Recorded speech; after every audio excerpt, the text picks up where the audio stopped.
Изначально мы хотели сделать очень темный, мрачный фильм, в котором не было бы ничего светлого, чтобы зритель проникся зоной на все 100, чтобы он почувствовал каждый сантиметр ее территории. Но переиграв во все игры серии и прочитав несколько книг, мы поняли, что это будет ошибочно, и все-таки это не артхаус, а просто развлекательный продукт, который мы хотим подарить фанатам вселенной Сталкер.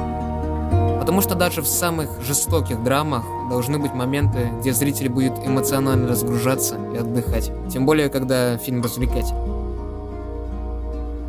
То есть нужно было совместить драйвовый экшен с мыслями, которые заставляют нас задуматься. В оригинальной серии Сталкер были смешные, мрачные моменты, местами трогательные. И все это соединяло мощная атмосфера гнетущей зоны. Именно к этому мы и стремились в нашем фильме.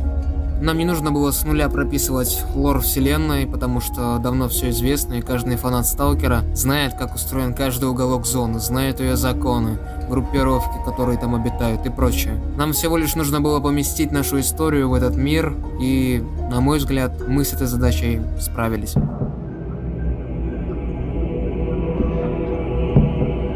В фильмах я всегда любил необычные финалы, чтобы в конце зритель был шокирован, потому что, когда все заканчивается хэппи-эндом, автоматически нет никакого послевкусия, и ты понимаешь, что все закончилось хорошо, переживать незачем.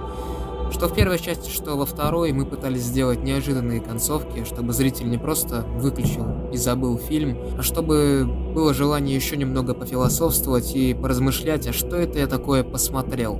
Финал открыт для любых интерпретаций. Была идея сделать несколько концовок, чтобы зритель смог выбрать для себя оптимальную. Она бы была просто доступна по ссылке, например, на ютубе, чтобы каждый смог ее посмотреть. Но вскоре мы отказались от этой затеи, поскольку у нас все-таки фильм, а не игра или еще там что-то. Хотя, возможно, когда-нибудь альтернативная концовка появится на ютубе. Генерал Протасов – это военный, которому предложили зачистить зону отчуждения от сталкеров. Для него это прекрасный шанс провести несколько опытов на живых людях.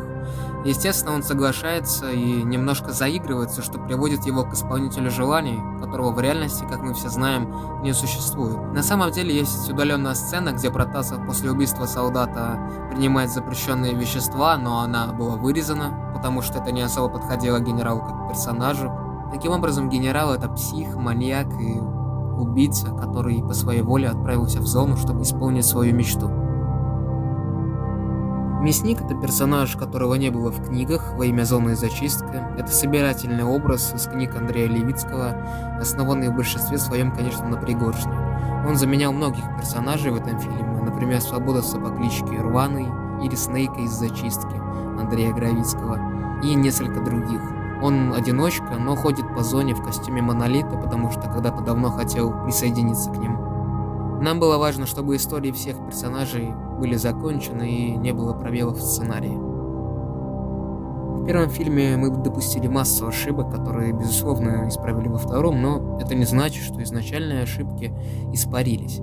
Так, например, в первой части мы должны были показать взаимодействие всех группировок между собой. Нужно было больше показывать настоящую зону, аномалии, мутантов, сильнее раскрывать персонажей. Но это был наш первый фильм. Я думаю, что в будущих проектах мы исправимся обязательно.